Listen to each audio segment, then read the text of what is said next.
to our panel. It's called Concept to 3D Animation by Asli, that's our vendor name. But I'm Aminta SC, she's Dutch, and we're going to be hosting the panel. Should I skip? Yeah. Yes. Professional. Maybe they took the word. Always. So what are we going to talk about?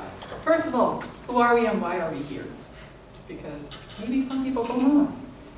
Then our industry pipeline. And the industry pipeline is divided in 3 big parts. Pre-production, which is where concept art happens, and I'm going to talk about. Production, where our modeler and animators work. And then the post-production, final editing.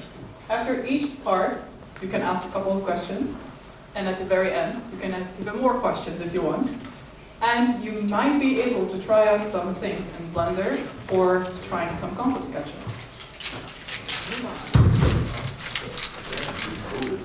So, who are we? First of all, myself, considering I'm holding the mic. I'm Aminta SC. I'm a junior concept artist and freelancer. I last year graduated concept art in June. And I'm also a member of Aaron Blaze Creature Art.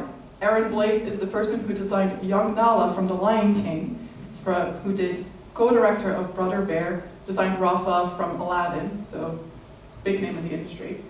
I'm an animal trainer. I'm obviously disabled with a chronic pain syndrome, which kind of affects my art, but not that much. I do YouTube animatics, Twitch streaming, commissions, etc. You'll find me everywhere there. And I'm Dash. I hate it. Edu. Als ik nu omgooi, ga ik gaan. Be wise. Hello people, I'm Desha. I'm just gonna keep it short. I'm a 3D animation student. I study game art in Amsterdam. As freelancer, I do 3D animation. I do modeling. I'm not a pro modeler, by the way. I do cosplay, as you can see, because I like it. And I'm a Dutch phone. Yes. Who's here from the Netherlands? Raise your hand. Hey! Yo.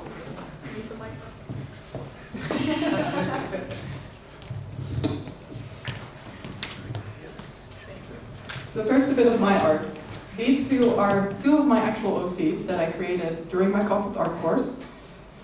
Specifically, this one took more than 60 designs to make, which is a lot. And here you can also see already an example of an expression and action pose sheet, and then also my serpentine creature. I'm sorry. Then 2 other things I made during the concept art course, which are 2 environments that we had to design. So we basically had to design the entire interiors of those environments that you see up there. It's completely hand-drawn as well. And then some other illustrations that are non-concept art related. My 2 OCs, of course, they are. Then a molten spike versus thorax from Battle's Meltdown by Jake Rowe.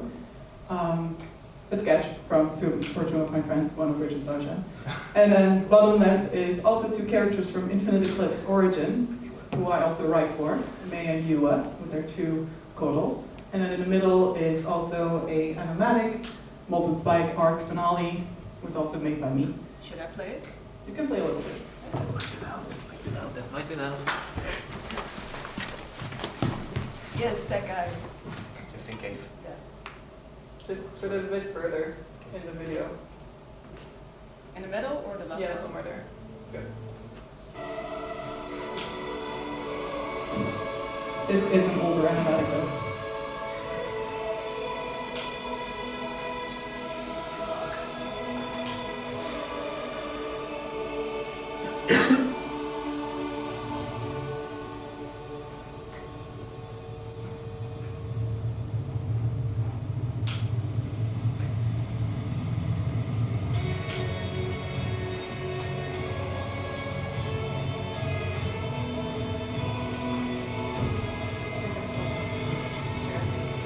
My intro is 1.5 minutes.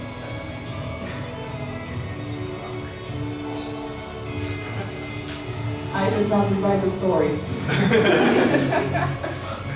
This is Jake Rowe's story. I didn't write this one.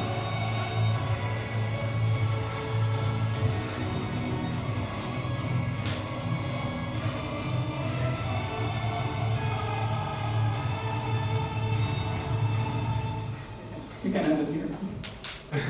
The full thing is on YouTube too. It's playing again. Oh yeah, it's playing again. But you need to go to the next slide anyway, so. Oh, Spoilers. Your stuff. If I go to the right, it turns down. Okay.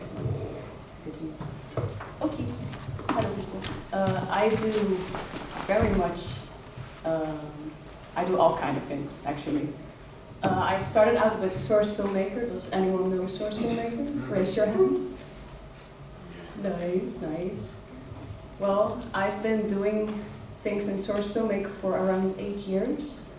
I started out when I was very young because like the Venom was a very big inspiration for me, especially the Five Nights at Pinky's stuffies.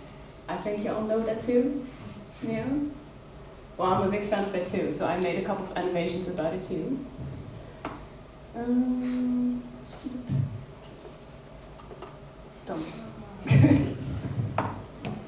What I also do is make custom models for Source Filmmaker. What I do is I make custom mains, accessories, textures in Blender. And then I port them to Source Filmmaker, so then you actually have your own character in Source Filmmaker. And then you can animate with your character in Source Filmmaker. Blender overall is a pretty difficult program to start with. So most people choose Source Filmmaker to start with. And how fun is it if you can animate your own pony? So that's what I do for commissions, for example. How difficult is it to work with Source Filmmaker, especially when importing models from Blender into the program? Animating in Source Filmmaker is much more easier than in Blender. Source Filmmaker is very beginner-friendly program to start with.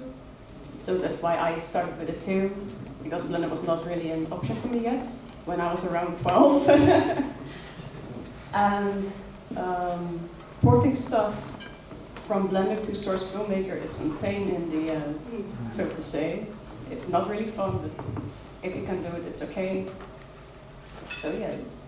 On the top we have Silica. Yes. Second, we have my boyfriend.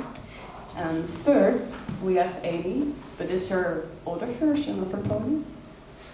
it doesn't exist anymore. No, it's gone. I think it's right there. I also draw, so I'm also a 2D artist, some of you know. I try a lot of different styles, so I do really like semi-realistic stuff. So that's what you can see on the left. I do stained glass art, and I use that for animation too. I've been working for Jig Rowe as well for his new video with this style, and I'm starting out to make ref sheets too. But my core is animation, so I'm gonna show some of my best moments in animation so far.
So it's time to dive into the theory of this panel.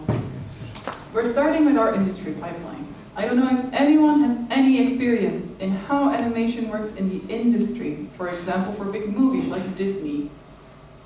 Anyone have any clue? A little bit? What do you know?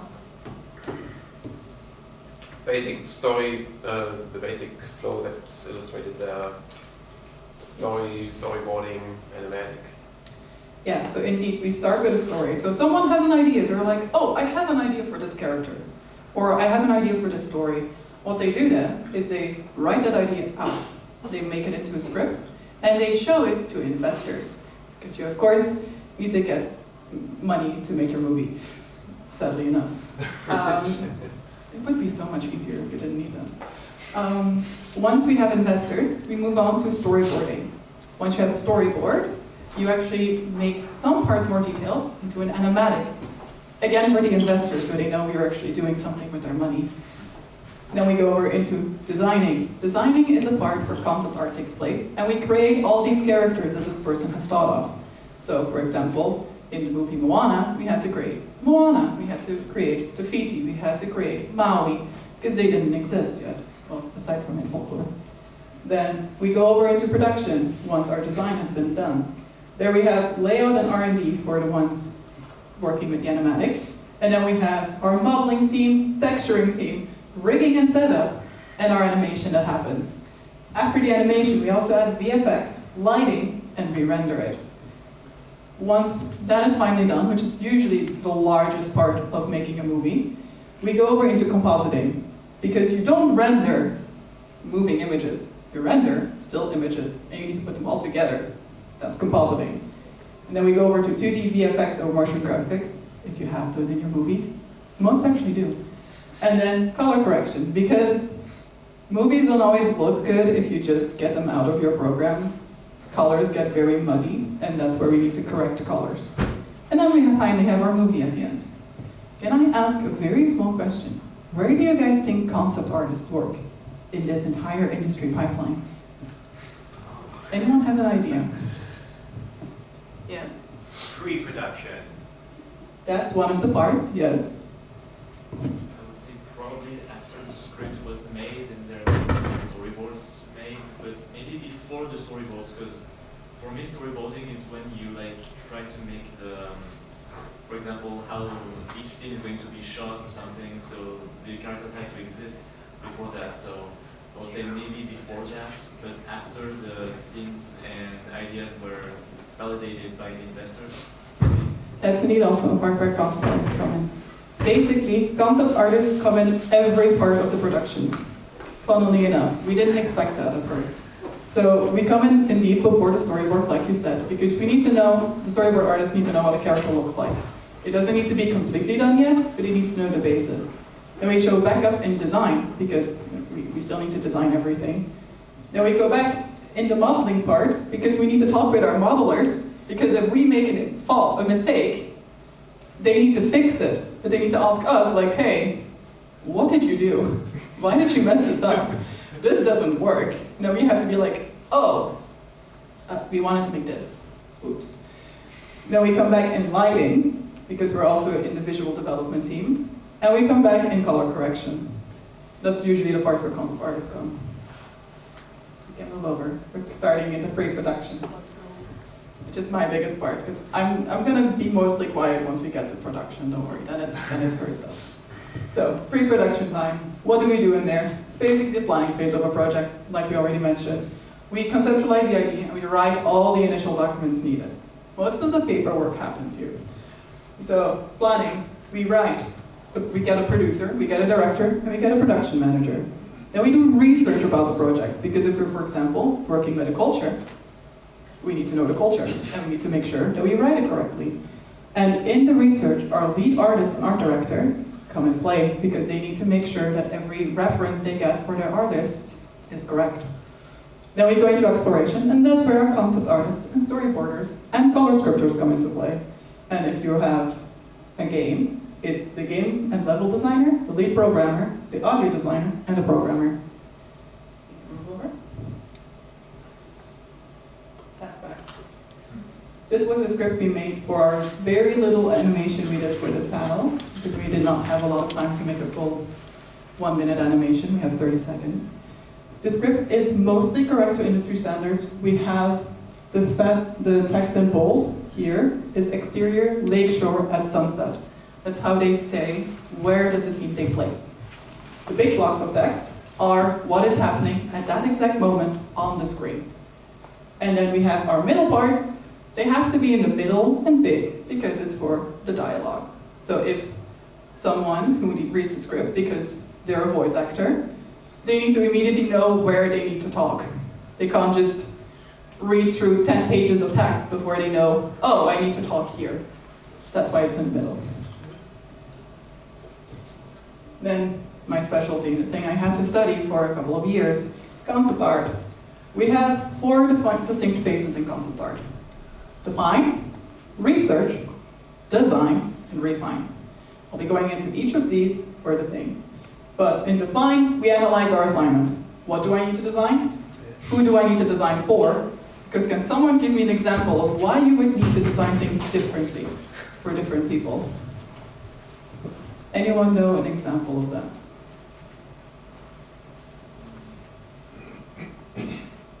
Yes? The target audience. Yes. For example, you're not going to design an MLP character for a Souls-like game. I don't think we're going to find Pinkie Pie in Dark Souls. Why not though? Yeah, that would totally work. You might need to redesign her a little bit to fit. That's up to the modding community. Modding community, indeed. They do those things because we're not allowed to. Sure. Then, what style and mood do I need to design in? Again, Pinkie Pie in a Souls-like game wouldn't completely fit. And how much time do I have? That's an important one, and sadly one that is often overlooked. The research phase is often what our lead designer does for us, but we still need to do it as well. We make mood boards, get all little pictures and put them nicely together and then never look at them again. We do functional research, how do things work, and we do cultural research. Like I said before, we need to respect the cultures we take things from. Designing, longest process, I'll get into that later. And refining is finalizing our design, so our modelers can work with it. Otherwise, they get angry at us. Yes. Don't confirm it like that.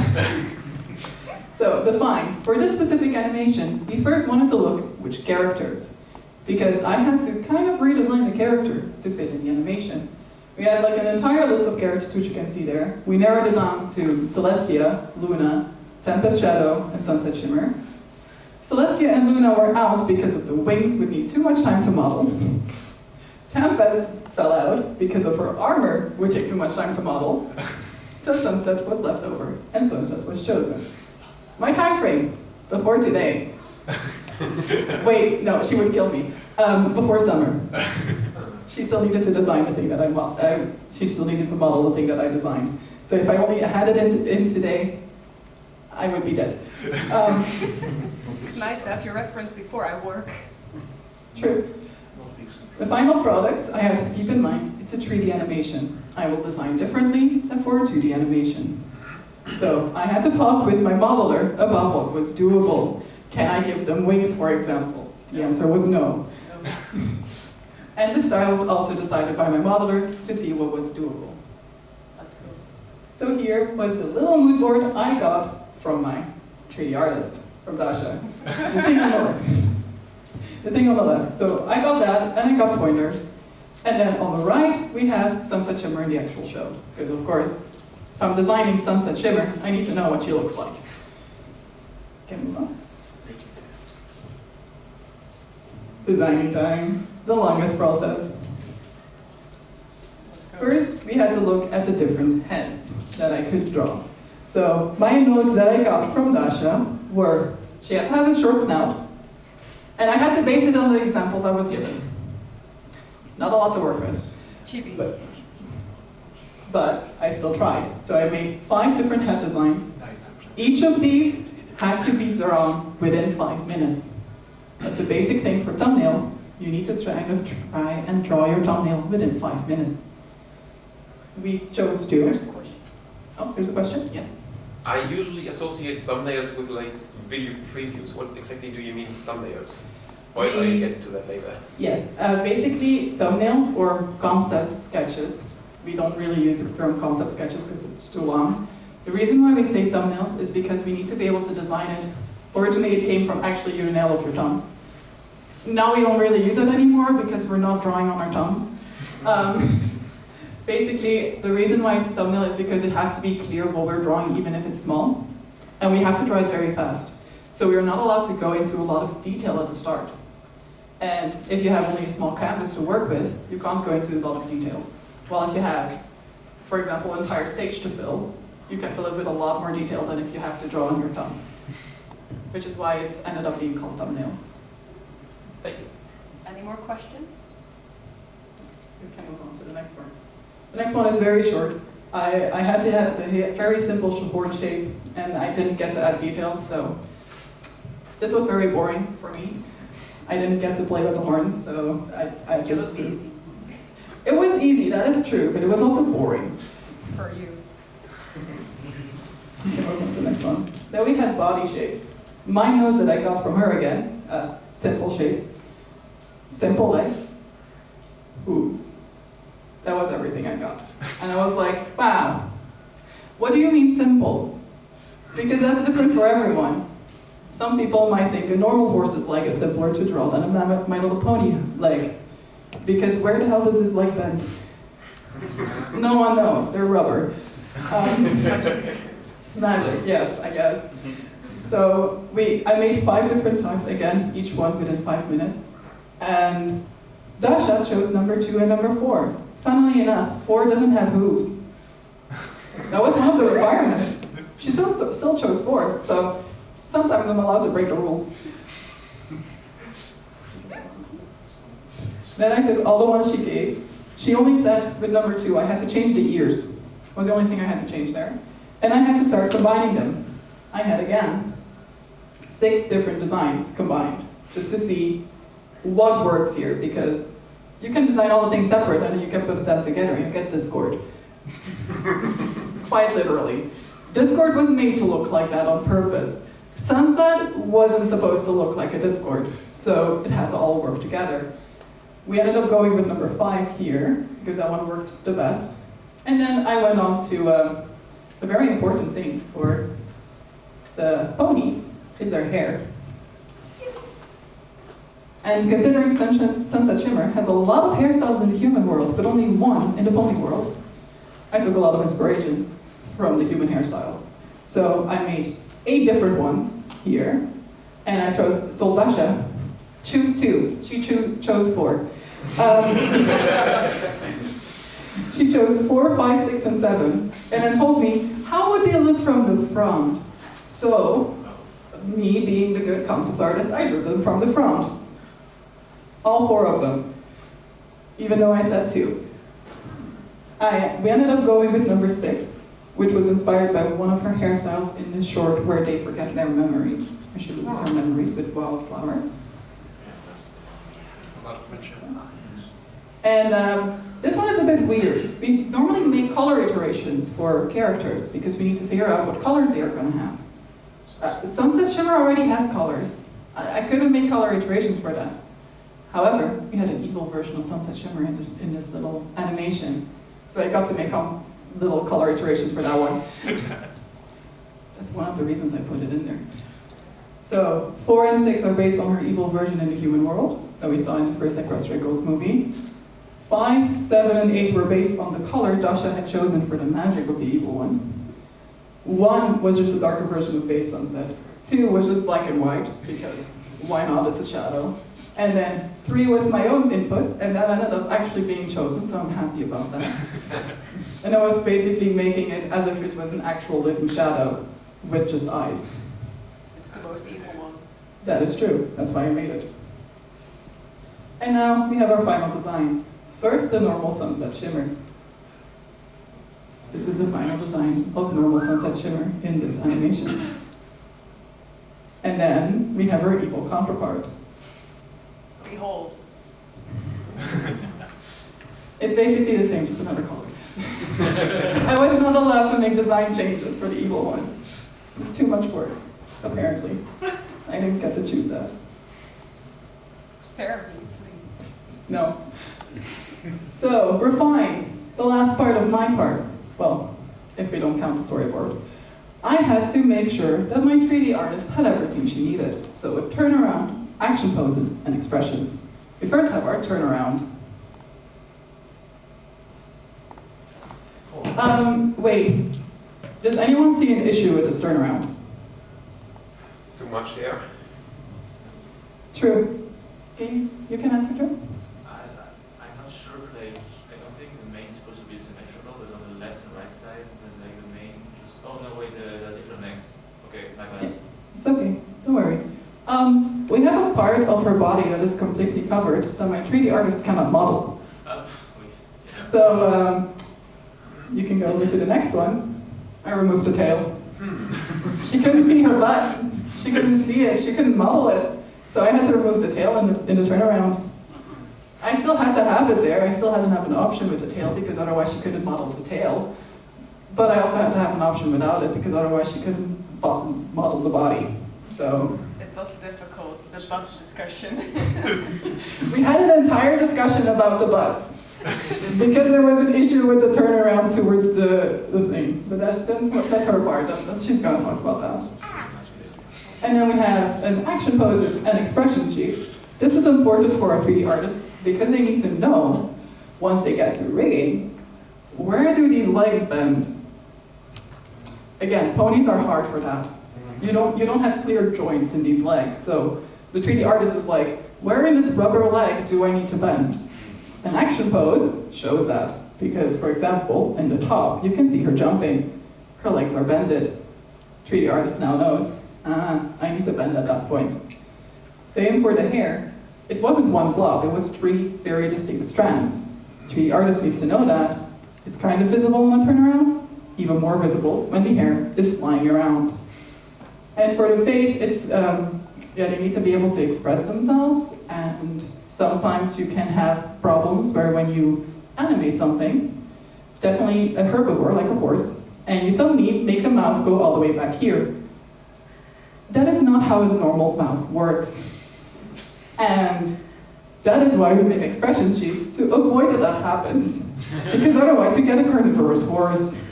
You don't want that, if you didn't design it. And now, my last part. After that, I'm going to be mostly quiet. Storyboarding. I had to design first. Look at my script. What did I have in there? What did I have to draw? What is important? Where am I? Basically, the basic questions you ask at the start of a game. Where am I? Where do I need to go? How does everything look? Then we had to decide the shots. I could have cut up my script. I could basically go in there with scissors and paste it where I wanted to, because I had to decide which frames I had to draw. The amount of frames depends on the type of project. Live action has less frames than animation. Does anyone want to take a guess as to why live action has less frames in a storyboard than animation does? Yes? I mean, when you animate it yourself, then you obviously need to know every single step of the way there. Live animation, there's only so many physical ways that you can move from one position to the next. That's indeed a big part of it. Anyone else want to take a guess? The most part was indeed said. In live action, you have actors. They will fill in the gaps for you. In animation, you have to draw the actors. The drawings don't draw themselves. You need to make sure you know exactly what action they have to take. So animation storyboards oftentimes are going to be very detailed and are very focused on continuity. And I get to place timestamps. I need to know when what happens. Then we get to drawing. Average time of drawing, 3 to 5 minutes per frame. Just like my fun thumbnails and designing. I, again, don't get to draw long.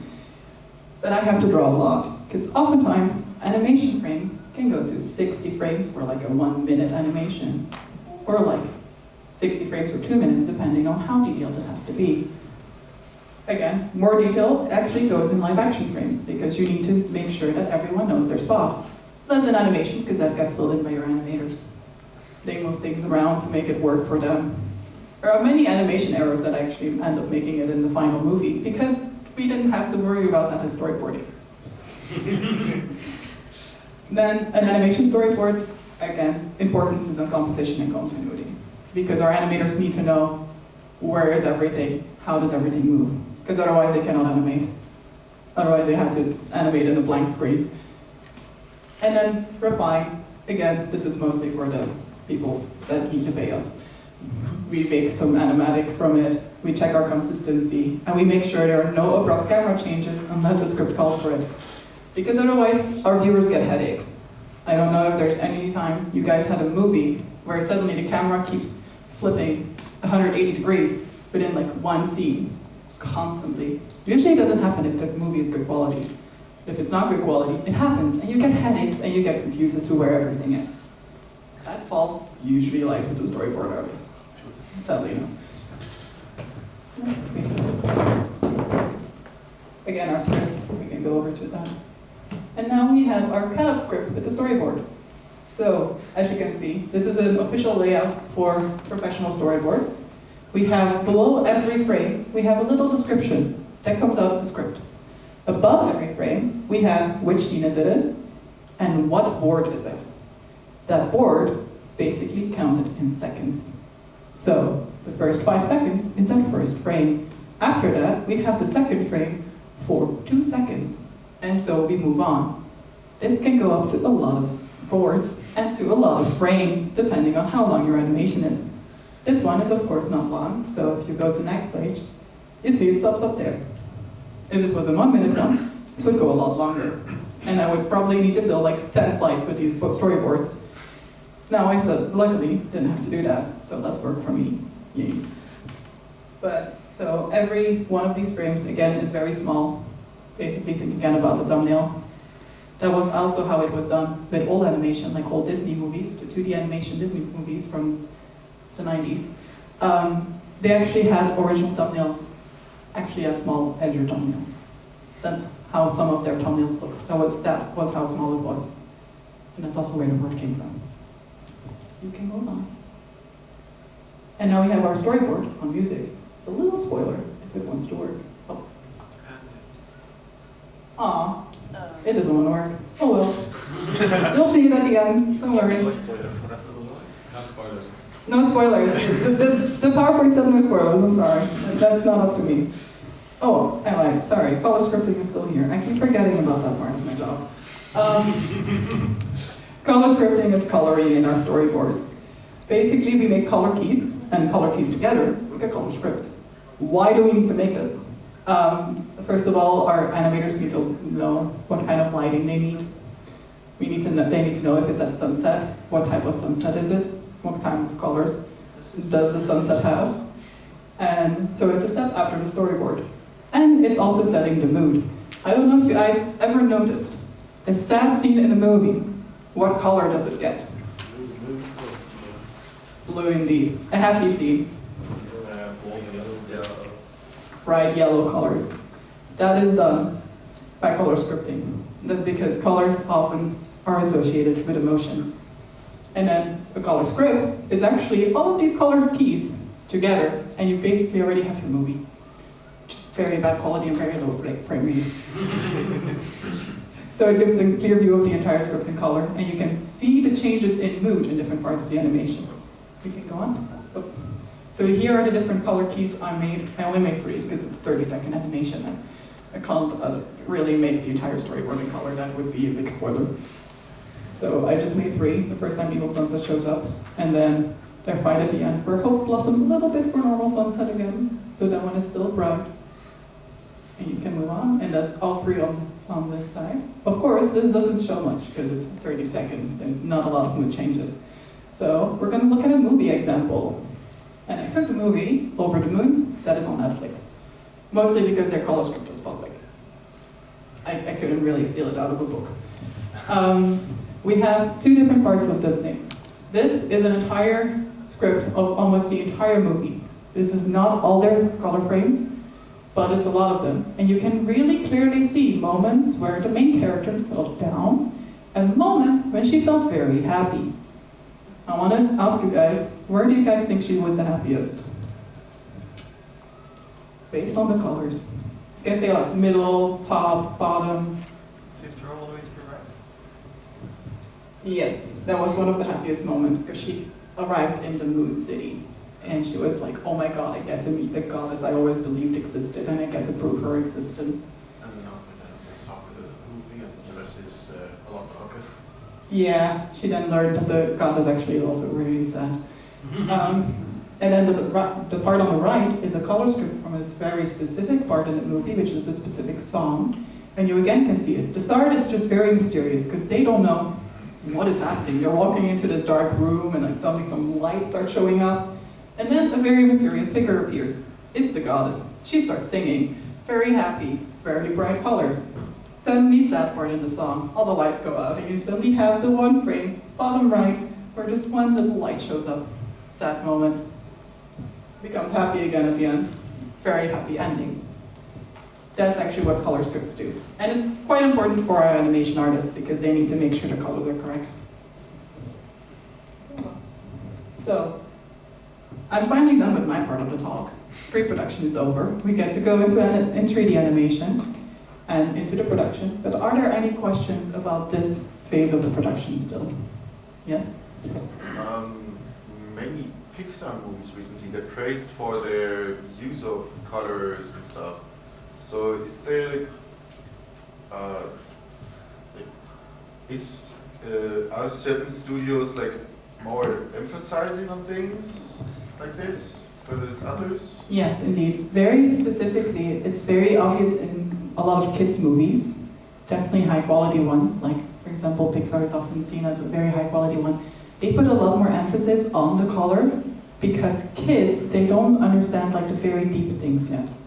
And colors are very easily related to emotions, definitely for kids. So with, for example, kids' movies, they will very clearly make distinctions between colors and their usage of colors. Like for example, in the movie Inside Out, joy is joy is yellow, sadness is blue, anger is red. That's very specifically chosen because those colors are related to it. And they do that on purpose because it very easily brings over the mood of a scene towards the kids who watch it. While like in a lot of more adult live action films, it's harder to do it because there it's a bit more problematic to get some of the lighting done. However, in my course, sadly I couldn't put it on here because it wasn't public and I was not allowed to take it from my course. We had the color scripts squashed together of all 8 Harry Potter movies. And it was very interesting to see because the first movie was very bright and then gradually all of these lines became darker and darker as the movies went on. And then you have one very specific, very bright spot in the last movie. And that's when Harry Potter sees Dumbledore in a completely white room in the station. And it's very clear, and like our teacher first asked, because she didn't tell us it was Harry Potter, she was like, which 8 series movie is this? Everyone could immediately say it was Harry Potter.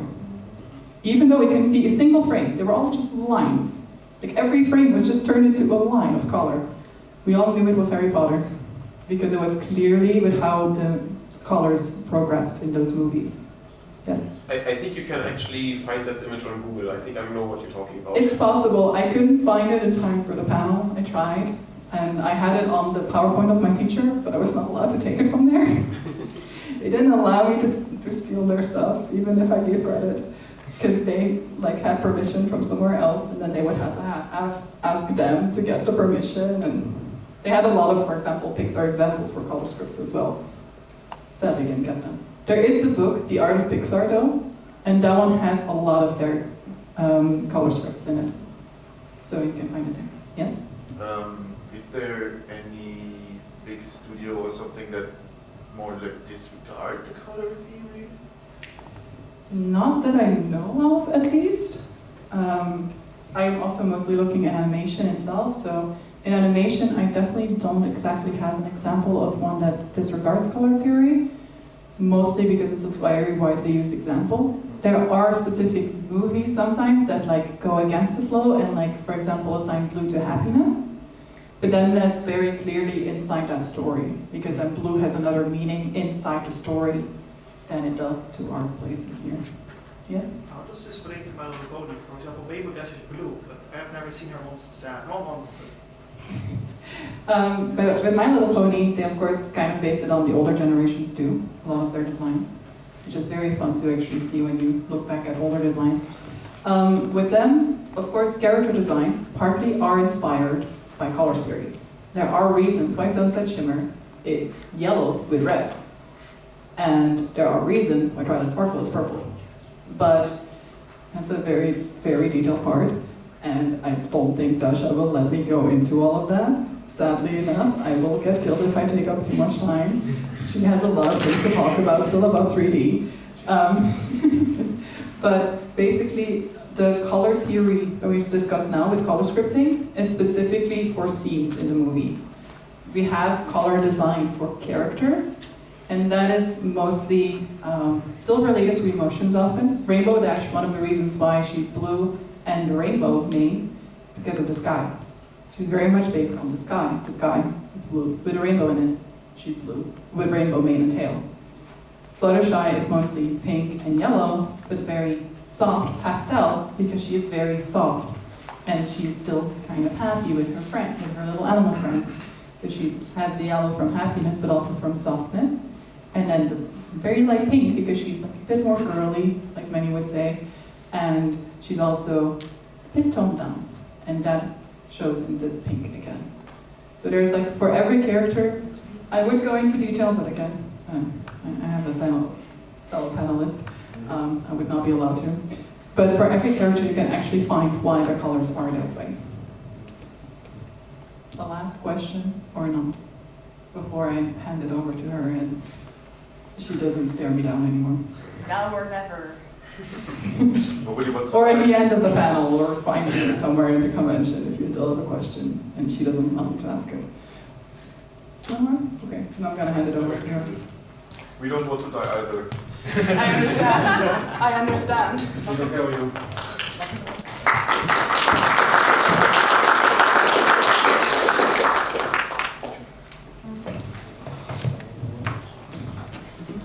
So right now, we're going into production. I'm gonna tell you what is needed for this production.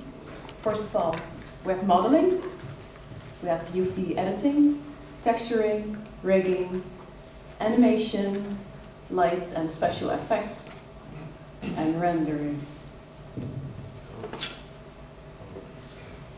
Modeling.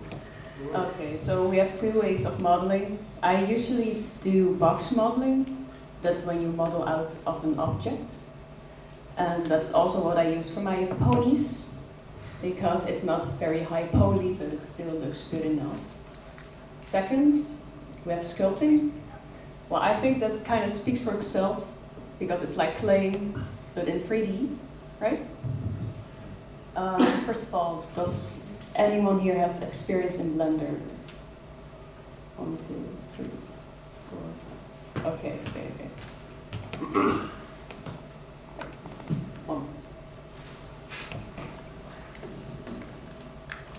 So, from the roots, I'm not a modeler, so this was a very good learning process for me. I do know box modeling. Again, I'm not the best at it. But this time I want to try sculpting, because this gives me the chance to put more detail into the models.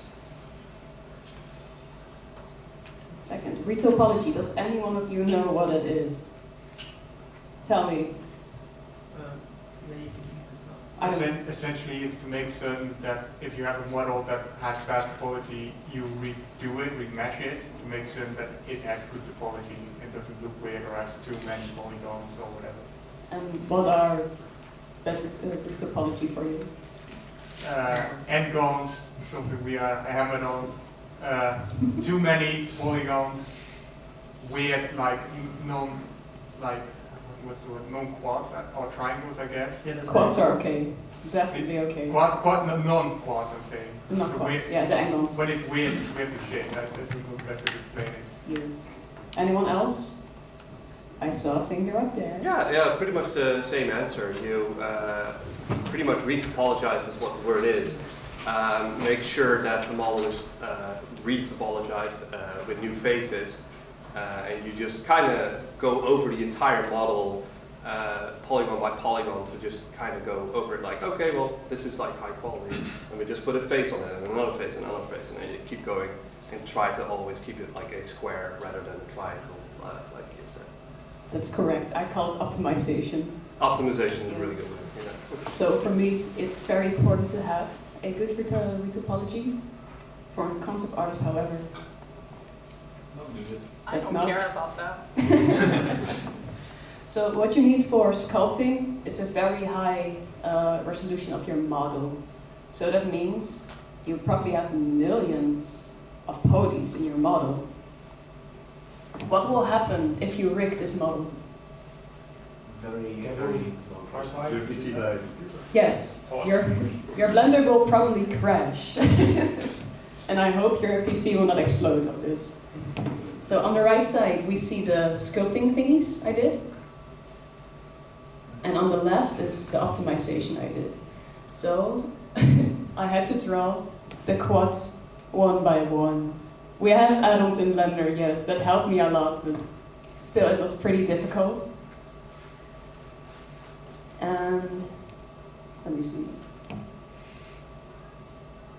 Yeah, okay, we're gonna talk about angons now. I will blame Amy for this. So we have quads, triangles, and angons. Quads, 4 points, logically. Triangles is a triangle. Angons is everything with more than 4 points or dots in it, which I hate. She gave a 30-minute lecture in my house, don't worry. And I like the hexagon. Me too! I made a pentagon shape. She almost killed me for it. I gave her a 30-minute lecture about it. For none of us. I still ignored it. I have witnesses. So quads are the quads. I also have an example here on the right. You see quads, quads, and then in red, the angle. Well, we also use triangles for example for mouth shapes, because if you want to like bend something for rigging, it's very useful to use triangles instead of a quad. And angles overall are no option. You want to avoid them. I'm also a game artist, and angles are not really welcome in game engines because they will give you non-desired effects. Clip it or? For example. Oh. Yes, yes. But how do animators then get perfect circles in games, for example? Circles? Yeah. Mostly triangles. So you have a circle, and you have one dot in the middle, and then lines connected. So what you get are triangles, 3 dots. The tree stump is very hard. I mean, I didn't can you explain me how you make a circle with 4 dots? 4 dots. Yeah. Admittedly, you'd think Well, that it's there's a normal bit in smoothing. but then there's the bend, and that's already a thing. Yeah, it's not really an option, so But at the same time, also you would think that if you have a dot and a line, you could create a circle from that, but that would probably not count, because that probably counts as an n-con, because Yeah. it has... yes. What I think you're also thinking of is normalized smoothing that Blender has, where there is a shape where it will look more rounded, even though it's technically not. And game engines use that as well to be like, oh, it's round. Sounds like a bad way. And it could It's probably just a also, button, luckily. Yeah. and it might also just be the textures that have been added onto it. It doesn't really mean that it's the model itself. Yes, and sometimes we use triangles in favor for the textures. I don't really have knowledge of that because I'm an animator still. But angles avoided for game engines. That's all. Then we have Sunset Shimmer. This is what I made for the first time. And she's fully optimized. Yes. Do we have reactions on this? Very smooth. Smooth horse. It was a block horse. Right, I will show you the block out. Was it created from the default queue? Yeah. So, I called this the block horse for the time being, when I was working on it. She sent this to me. I was like, what is this? This is not what I designed. You got stung by a wasp. This looks like a whole nest of wasps. Yeah. I mean, 2D artists use shapes to start off with a sketch. Why can't I? You have to start out somewhere, and that's looking at the shapes you need. Oh, for the chest, it's simple, it's round. Round. Yes. So from here, she got to be this. Nice. To get from there to there, do you like transition from shapes with like do you keep basically if you have two squares and then you like in 2D will you draw something in line and then suddenly you have like the torso connection stuff? Should I explain the work process in this? True. So we have the block horse. Oh, shit. We have the block horse. Has anyone heard of the C remesher modifier in Blender? No? So that's basically a tool that will connect objects to each other. So these are loose objects, and the C remesher will connect them all together for me. And that's where I start sculpting. So that's where I, with hand, can paint a 3D model. And then you can fill in the ridges and stuff. Yeah, it's like clay. So you have a tool to clay. That's exactly what I do in 3D. Yeah. And after that, you optimize. Question? Do you use mirror symmetry? Yes. Yes. I will not do it without a symmetry.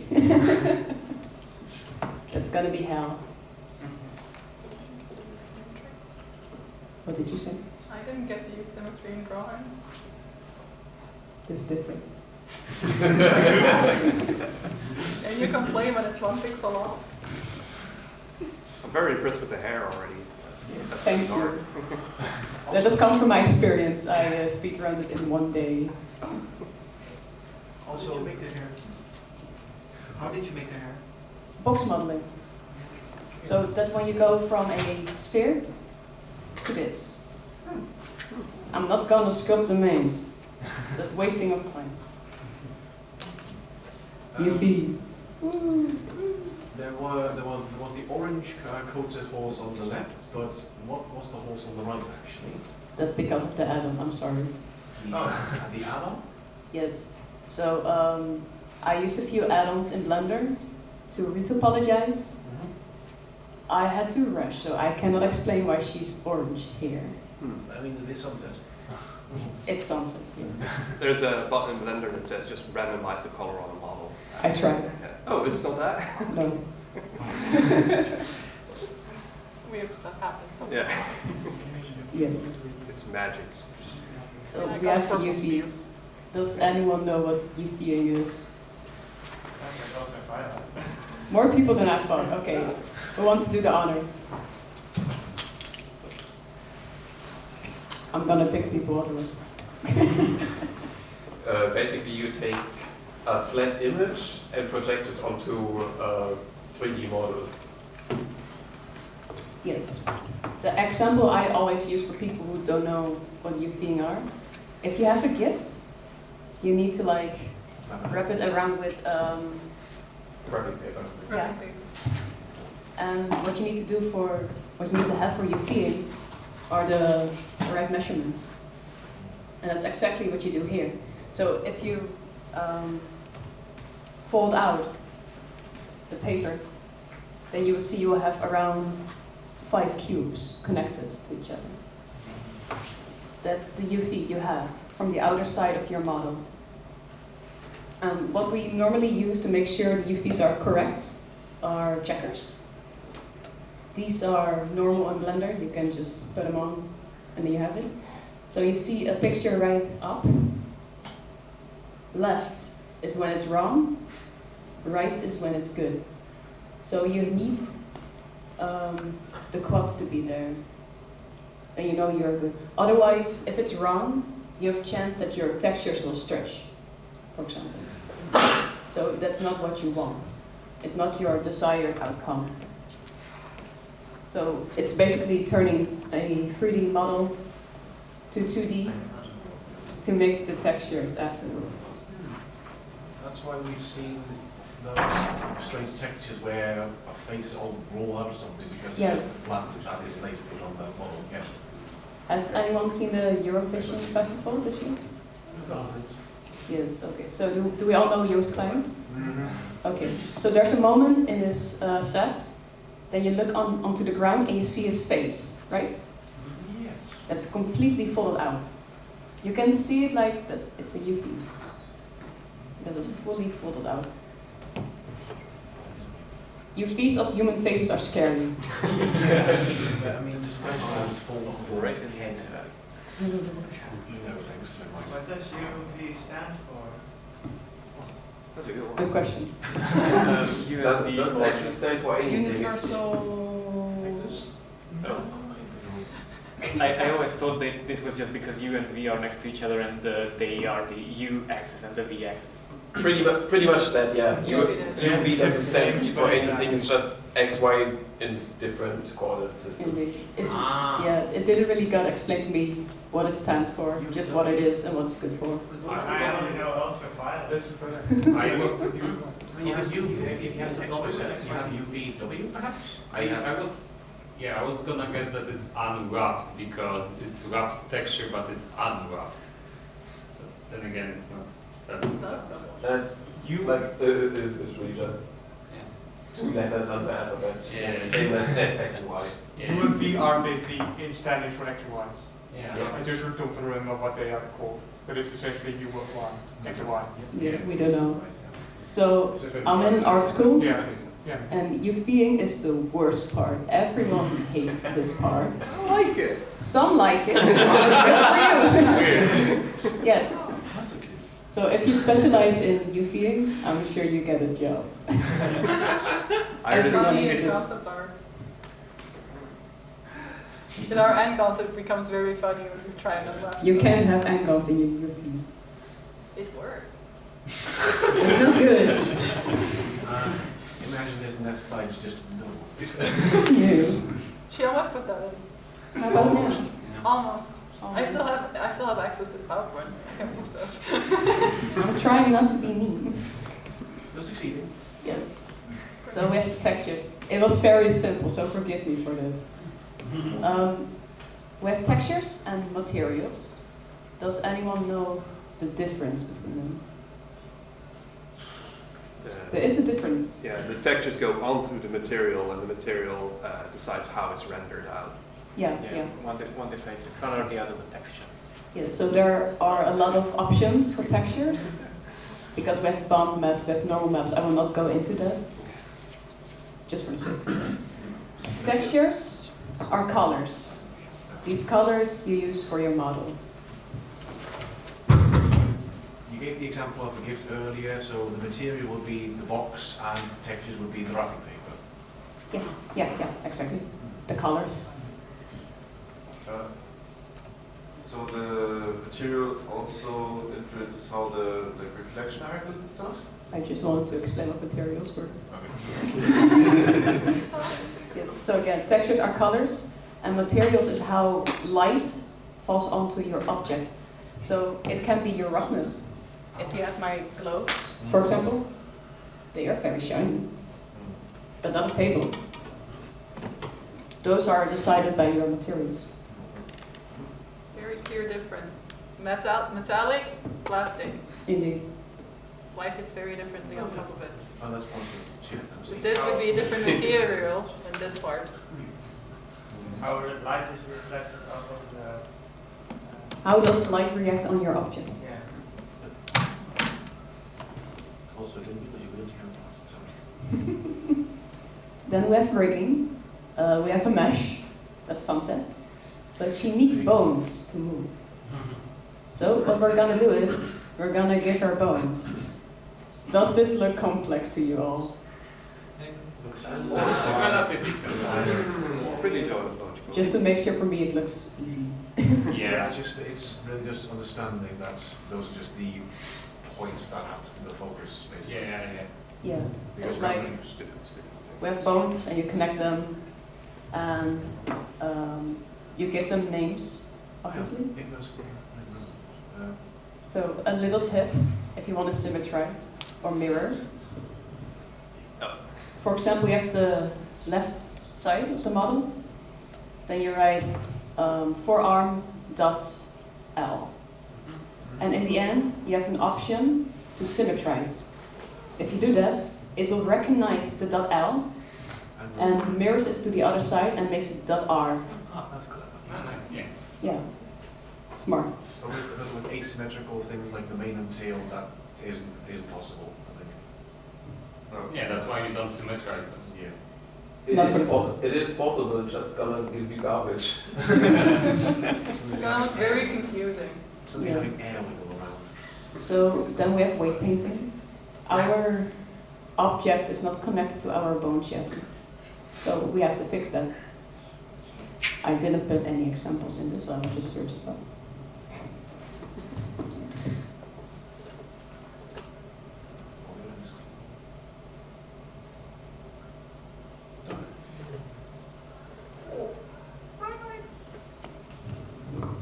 What do we think of this? Rainbows.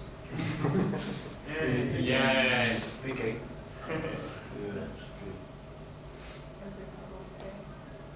Just search it. Oh, I think I. It looks difficult, but it's not really difficult. Oh, Okay, so like around the joystick you want the model to like bend when the joint bends, but in the middle of the bone you kind of want it to like rigidly follow. So I would assume that red means like it's like less deform. It deforms the model less. Yeah, so with the new Blender versions, instead of the rainbow, you have a value of black to white. So black is nothing, non-weight, and white is the full weight. But in between you have gray, so you can play with the values. So what you do, you give each bone values, so it can move. If your value is black, it will do nothing. If it's white, it's probably going to be very extreme. So mind where you put your white weight painting. Okay. But the bones are not supposed to move, so those are the black ones? Yeah, for example, if you have your head, my head is supposed to be white. And the rest of my body is supposed to be black, because that doesn't move when I move my head. Okay. Yes. Oh. So you want to avoid, like, if you're having your hand and I move it, I don't want my head to move with it as well. It needs to be a separate control. Alright.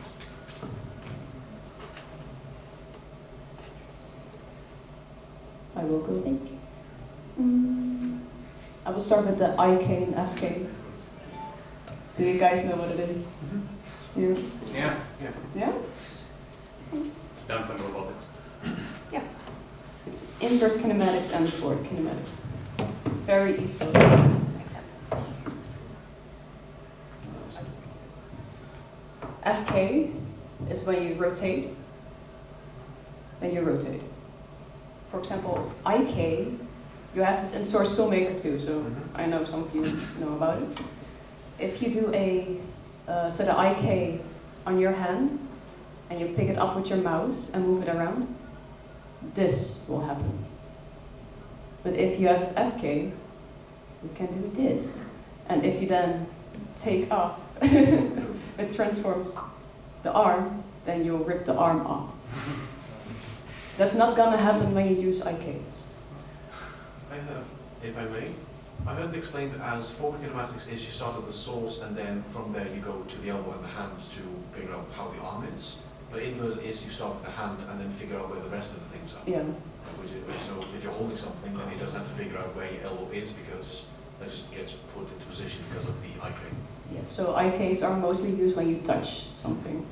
So if I touch the table, if I walk. Well, for Sunset in this case, her legs are IKs because she touched the ground. Yes. Yes. She doesn't have wings. She didn't get wings, so she can't fly. She has to touch the ground. And then we have blend shapes. Anyone heard of them? Shape keys, blend shapes? very fun. I'm gonna show it.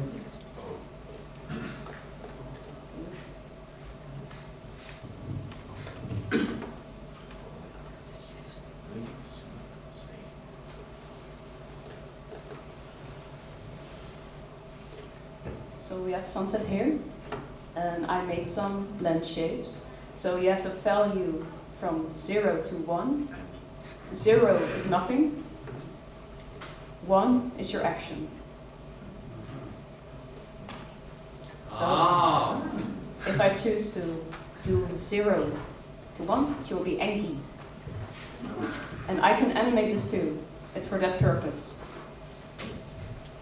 We also have a few others. Her mouth. This can be used for lip syncing. I already use blend shapes because I'm used to do it in Source Filmmaker as well, with all the facial features.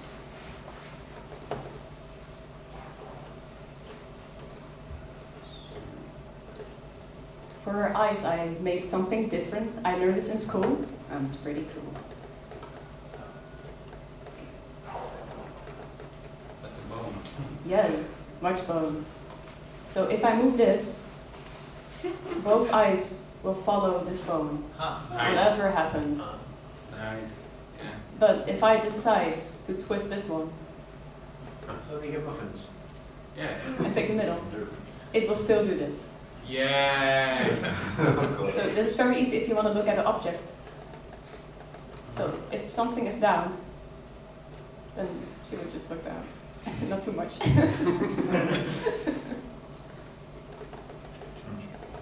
So that's why you don't see much bones in the face. So in a game, you could just put these, like, you could actually have these follow actual items in the game, and then they, like, look at things. Yeah, that's Yes, how they it's more usually technical, but yes. Oh, okay. Yes, that's why, for example, when in some games you come close to an object, suddenly the character's head turns. Because it's like also programmed, of course, but Yeah. it's not our part, but it's also programmed, and then that thing gets moved. It's like how here she can just remove that one bone and the eyes turn to that side. Exactly. Can you just put it infinitely far away? I can, And that will but just make it straight ahead. nothing will happen. Because you just look straight ahead there. Yeah, You have to but see like- like this, if I put it far away and I'm gonna rotate or just like pick it up and go to somewhere else, you will not have your desired effect. Mm. It just has to be close so you have full control over it. Okay. Because if I do these, You'd have to move it a lot more. it's a little bit hard to see, but I'm trying my best. Okay, we're gonna rotate. No, oh, from here.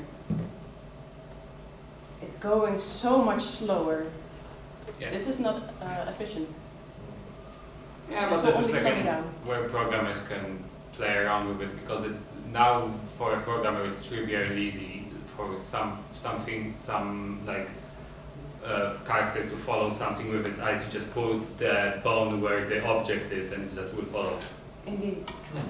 But if you manually wanna change the eyes, Yeah, don't do that's this. yeah. That I mean yeah, obviously. Because first of all, you have to find your bone. One moment. You have to find your bone, and secondly, it's slow. So that's why you want to have close to the face. Yes? Just a little addition, in Source Filmmaker, this is called the view target. It's literally what it's, what Yeah. it's supposed to be used for. Indeed. So we have her bones. I can do a little showcase of how things work. Her neck. Her head.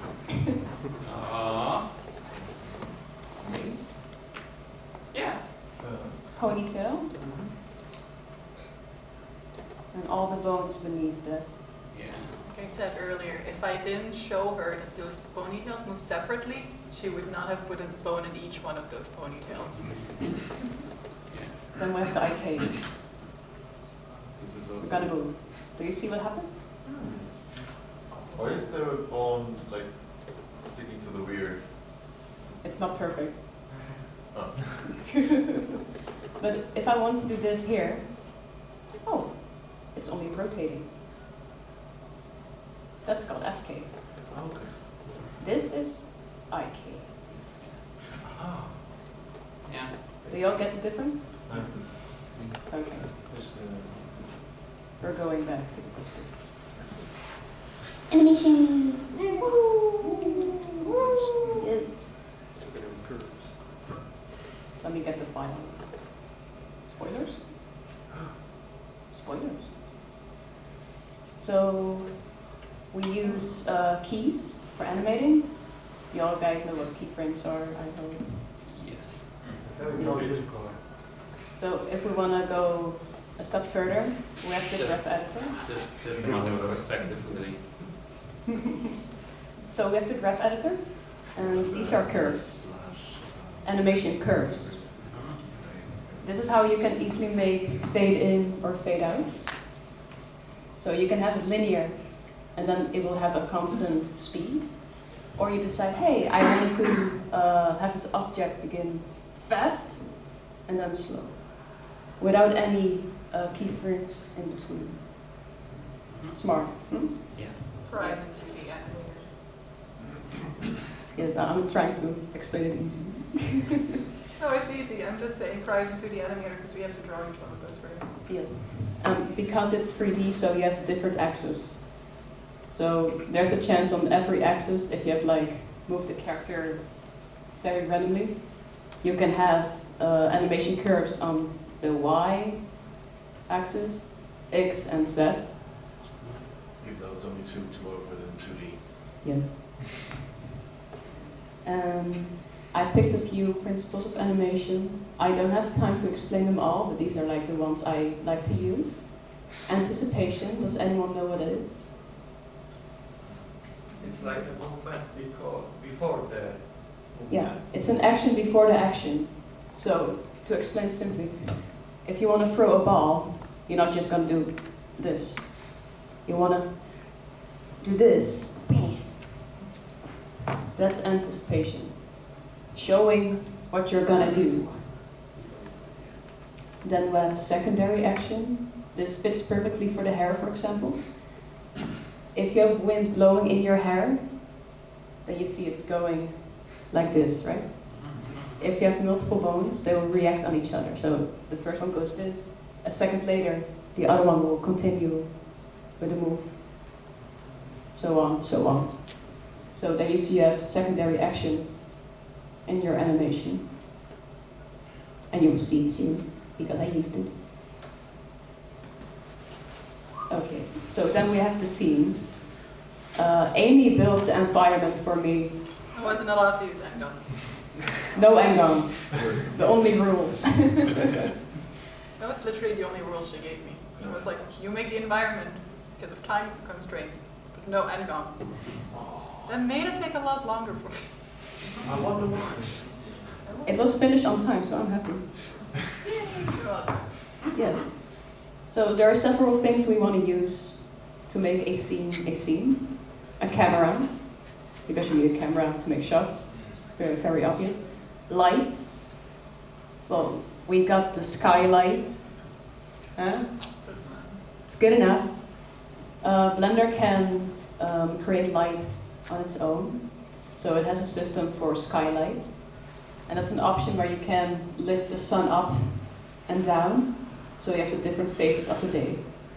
So you have in the afternoon around 3, you have the sundown, all those kind of things. And that creates light onto your meshes. When the sun goes down, we have stars. Sadly, no. No, I don't think we have a moon. No. No, you have to make your own moon and your own stars. Yeah. You also Very cannot make the unfortunate. sun go completely under the ground. It also doesn't exist. Yeah. Just as well enough. But of course you can make your own skybox. So it will always be possible. But it's just like the standard option for Blender. And we make good use of it. Yes. VFX, special effects. So you can think about water. This water is not a particle. No, it's a butterfly. Anyway, it's a special effect. We use clouds as well, photometric clouds. So Blender uses a lot a lot of stuff with modifiers. Those are tools you can use. Is anyone familiar with Maya, perhaps? Yes. Yes? Okay, so Maya, for example, doesn't have these tools, but they are just like in your option boxes. So I like Blender more than Maya statement. It's free. Why wouldn't you? Maya is 3K in a year. $200 a month. Yes. Yeah. These days Blender outcompetes most paid options. Indeed. So you can buy add-ons, but in Maya you're like, it's mandatory to pay. So And how Blender much you can choose yourself. I heard it said 50k, but I hope that's not that much. No, no, no. 3K. 3,000. Free. Blender is also So, Dutch. 250 a month. Point for Blender. Then we have the worst part. Rendering. Rendering. Everybody hates Unless it using goes that, wrong with the It depends on your device. Yeah, If you have a server farm like a Pixar, you're good. But then you're gonna have a render farm, so that's not an issue. Yeah. Rendering My itself, I guess, teachers is told pretty me boring, yeah. when we had to learn how to render as concept artists, they were like, don't start rendering the day before your final, Oh. because you will lose everything. This will not work. They gave us an example of the first Avatar movie, the one with all the blue people. If it was to be rendered by one computer, it would not be done in 400 years. That was the example they gave us. That computer would not be done in 400 years. That movie would not be out at all. Yeah. So that gets sent to render farms, where just the only thing those computers do is rendering these frames. Yeah. They told us, you do not have a render farm. Don't render last minute. You can get 24 hours or more for one frame for rendering. Yeah, and I assume those 400 years assumes no wear and tear of parts and no Yes. random errors. Yeah, that was if that PC just kept working optimal. Yeah. Without any problems in the rendering either, because then it would take even longer. Yeah, of course. So rendering is pretty boring, but it can be anxious. And I'm gonna tell you why. This was something I had in Source Filmmaker. I had a long video of 5 minutes long, fully detailed with lights and animation. And I was like, okay, I'm gonna render it and I'm going to bed. Oh no. Oh no. Oh no. I start the render, I walk to my bed. I was like, I'm gonna look at my screen for a little bit. What is it doing? It crashed. Yes. So it's pretty handy to render scene by scene and not the full project. Yeah. You lost everything? No, I would cry. It's 5 minutes long. Save regularly, especially in software like that. Yes. And you can be happy because Source Filmmaker overall is pretty fast. Yeah. Blender, however, if you want to render a detailed picture, for example, it may take 10 minutes, depending Only 10? Per frame. Also, per frame. Yeah, my exam took like three hours to render Yes. yeah, again, perfect. for one frame. Yes. So imagine you're gonna render an animation and it's like 24 FPS. So that means 24 pictures per 1 second. 4 hours per second of rendering. Imagine if you have a few minutes. Yeah, so 4 hours per second, 5 minutes, 1200 hours, almost close to a month. Yeah. Luckily my render was around 3 and 6 hours. But it was 3 seconds. Yeah. So Doesn't it like warn you before you start to render, you should save all your files and stuff? Yeah. No. Oh. Well, probably should. It's your own responsibility. Something I do always when I'm working, this is something random I do, is Control S. Yes. What does Control S? It saves. Yeah. In case it crashes, I have my latest version. Like, it's nowhere near to the same level, but yeah, I'm a programmer and I also compulsively Control S, even though in most cases it's no longer necessary. I work on platforms that autosave. It's just, you can't unlearn it. It's like I work with Unreal Engine at my internship. That thing does autosave like per few minutes, and I'm so happy about it. But still, I do like the Control S. when I'm working. That's just something I do. Yeah. One big tip I can also give is render in NKV instead of MP4. Yeah. Because if Blender crashes, NKV will still save your files. So you can select the frame you crashed on and keep rendering your entire files. All I do with OBS. Damn. New info, let's go. Yeah, that's really good. Actually, I never got corrupted files on Source Filmmaker. Hey, there you go. It's But supposed still. to be unpainted wood. It should try below. It's not fun when you render something and it crashes in the middle. Yeah. Plus, I render per image sequence. In the past, I rendered MP4s. What you get from MP4s is like light difference, and if it crashes, it gets corrupted. If you use image sequence, those are like per frame the pictures you've animated. So in the end, you maybe have like a few hundred pictures. Don't worry, that's totally normal. But then you're sure nothing's going wrong. Because if it crashes, I'll just search up where did it end, and I'll continue from there. Yeah. So it's pretty easy. Post-production. You were supposed to do this, I think, but I did it. What's your part?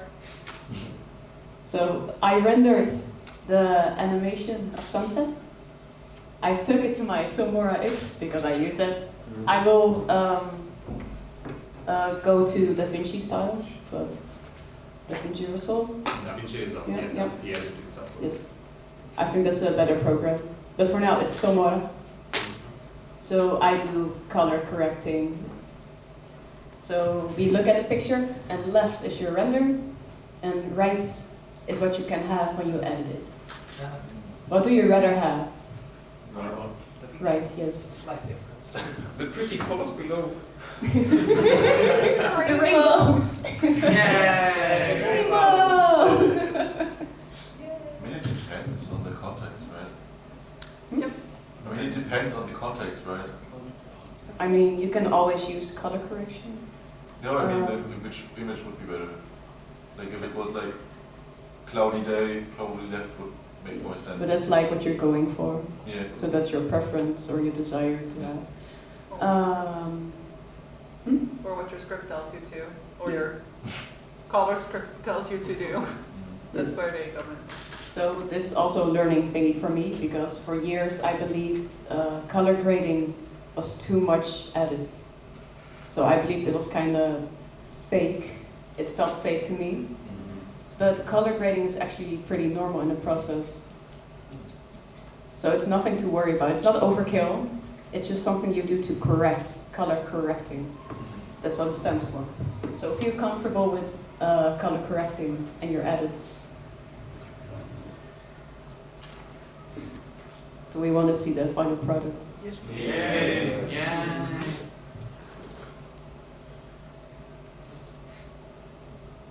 Don't explode. Yeah, music doesn't play. There is no music. I had no time. Speed render. So it's not the best render, as you can see. I wanted to add volumetric lights. That's what like comes from lights. Pretty basic. But it's not pretty good, as you can see. I had no time to fix it. I'm very sorry. It's fine. PonyCon Holland hired her, and suddenly I didn't have my panel attendant anymore. Oh wait, what? Yes. The two animations from the opening play, I made them. 2 3D animations. Suddenly I didn't have my panelists anymore. Yes. Man, those light arrays are like a little bit like frozen at this, like as the camera moves. Yeah, it's like a pretty noisy. Yeah. And I had no time to fix it Yeah. because I was rendering yesterday. Don't do it on the last day. I'm gonna explain you why. Last minute panic? Yes. Speedrunning. I've been speedrunning for weeks. I handed everything in on time. It was not my fault. Yeah, but how much work was yours compared to hers? Oh, don't start that. No, yeah, don't start that. Yeah. I made the entire environment on top of it. That was not even my job. Yeah. For me, it was a learning process. And you can't know how long that will take. Retopology was new for me and I was scared of it. Because it did went wrong on the beginning and I was panicking. So as you can see here in the animation, the secondary action I talked about in her hair, do you see it? Yeah. But also Yeah, it has some momentum from the head moving. Yes. but also the bones. What you have in Source Filmmaker for hair are jiggle bones. Don't think wrong of it, please. No, just jiggle physics. But now you're going to say it? I say it because of gender.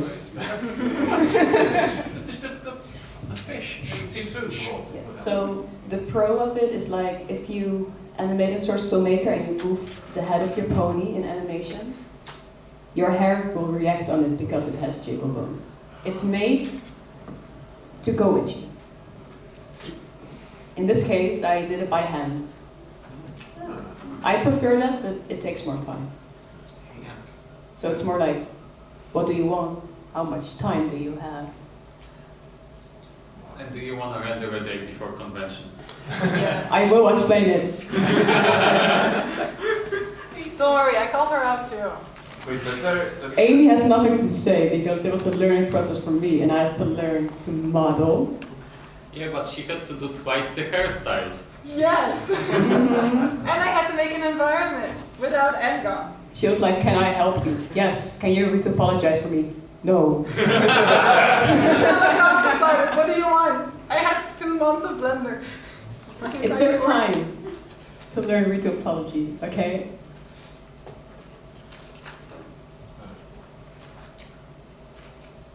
Issues and self-reflection. We're gonna talk about it, okay? We're gonna have some therapy now. This happens. I thought that was gonna be tomorrow. Funnily enough, this also happens with every major production. They always look back and look at what went wrong. Yeah. Yes. On purpose, I didn't show you guys what went wrong. So you guys would think, oh, it looks easy, it's okay. No, stuff went wrong. We saw the neck. So right above you see the head. I was retopologizing her face. And I was like, okay, I'm just gonna see what it does with smooth. It didn't work out. As you can see, it's terrible. I mean, N-gon of every proportions. It's terrible. So I found out that some of the vertices were not connected. Oh. And it was my first time. And some people at my internship were doing retopology, and I was like, can you please give me some tips? And they're like, you can follow this video and see what it does. And it helped me a lot. Like, add-ons are special to my heart. Use add-ons if you can. Then weight painting issues. It's very common. Weight painting is hard. So what I had when I moved her on the root bone, so her whole body, this thing stayed at the place as it is. So it was like staying at the 0 axis the whole time. And I was like, why is it doing this? You start talking to your software. Yes. So it ended up, this vertice had no weight. So it was black, it was 0, the value was 0. They got stuck. Yes.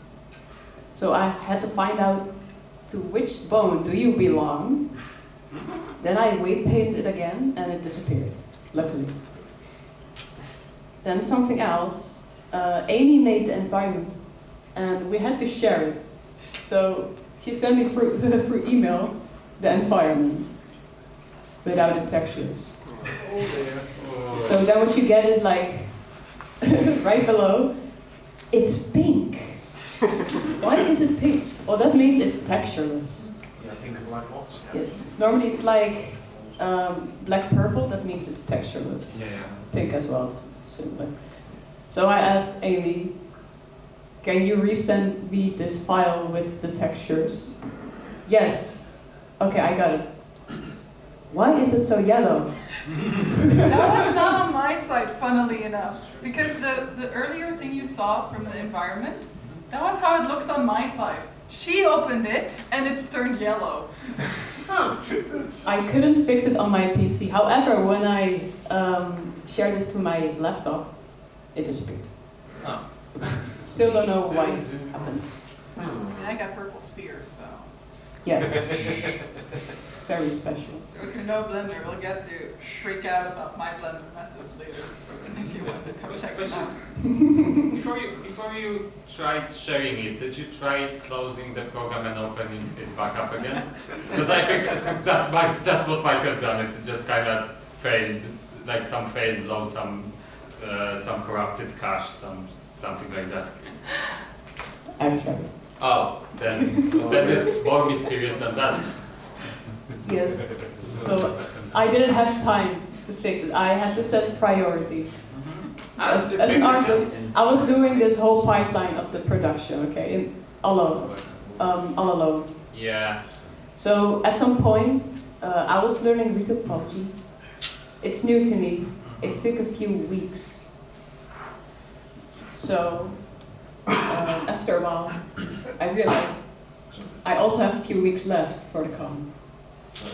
What am I gonna do? I'm gonna set priorities. What is most important to me? The model. So my UVs, the reason why I didn't show my UVs is because they are bad. They're better than mine, it's fine. They're bad. So I choose to be quick with the UVs because I know how to make them work, but it was not like clean. That's okay, for now. Rigging, it was very easy. If I have issues in the rig, but I had no time to fix them in time. I rather had like a final product instead of fixing this and have no animation to show you guys. So it was a sacrifice I had to make. And so we have multiple more sacrifices I had to make to have this possible. So as you can see, I don't have the whole animation too. I simply have no time. Because we all have a life, we all work. Thank you, PonyCon Holland. Thank you, PonyCon Holland. And not all of us have server farms. That definitely. Yeah. Yes. I would have saved a lot. Yeah. How long did this render for? 3 to 6 hours.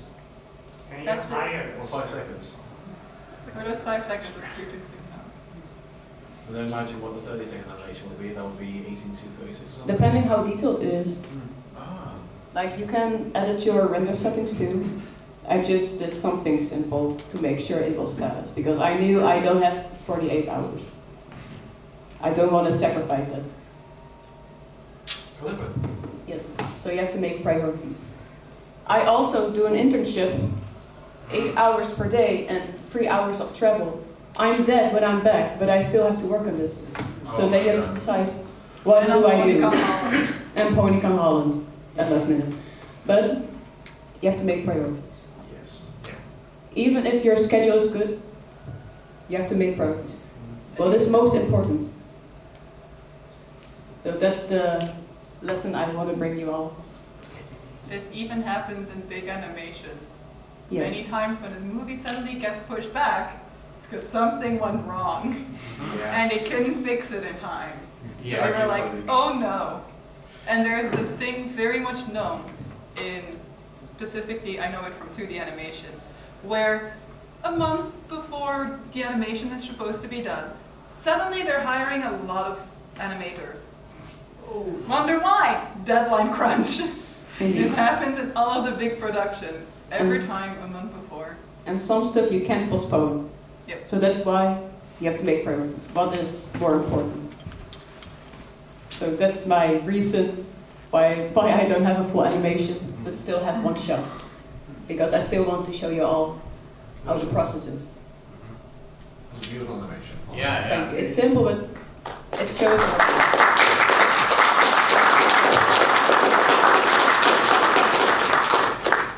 Do we have questions? When did you start working on this? This? Yeah. I In the summer vacation? started in April. I'm sorry, I was like speed running for Jig for I know. GalaCon. So basically, I started in April. My stuff had to be done before summer, so she could in summer just completely work on this. Yes. Then other things came in between. Yes. Will you eventually finish this animation and upload it to YouTube or something like that? Since I have plenty of time right now, yes, I will remake the rig as well to make it more comfy for me. So if I have enough time, then I can just put detail into it without any pressure. So yes, I will do it. It's my plan in any case. You can try, if my PC wants to hook up to the screen, to still show the one where we have the storyboard on the music. So you guys can see what the plan is for the animation instead of just seeing all the separate frames.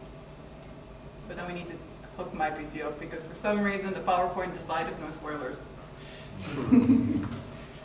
It worked out. When something turns your head, like part of an act stays in place. Is that a weight painting thing? Like there you can like see the bend below the hip, sort of. Here? At the hair. A bit further. No, wait, and Bit further. more. There. The back of the head, back of the neck. Yeah. Is that a weight painting thing? Yes. Okay. Then I know that thing. I was lucky the automatic weights were pretty good. So I didn't have to edit much. But I was like, I have to hurry up, so I should not care about this for now. I wasn't criticizing it, I was just trying to see if I learned the right thing. Yes, I'm just explaining why. Yeah. Yeah. I was trying to hide it with her hair. I choose a shot that was doable. That will hide like simple mistakes like this. Shows no bad. Yeah, my storyboard was made with the idea that she had the entire summer to work on it. And then PonyCon Holland contacted her and was like, hey, can you make 2 animations for us? And I was like, wait, now my storyboard is a bit too much. Whoops. Do we have any more questions or remarks? Let's see if I can. You're also silent. That means I did good. Thank you.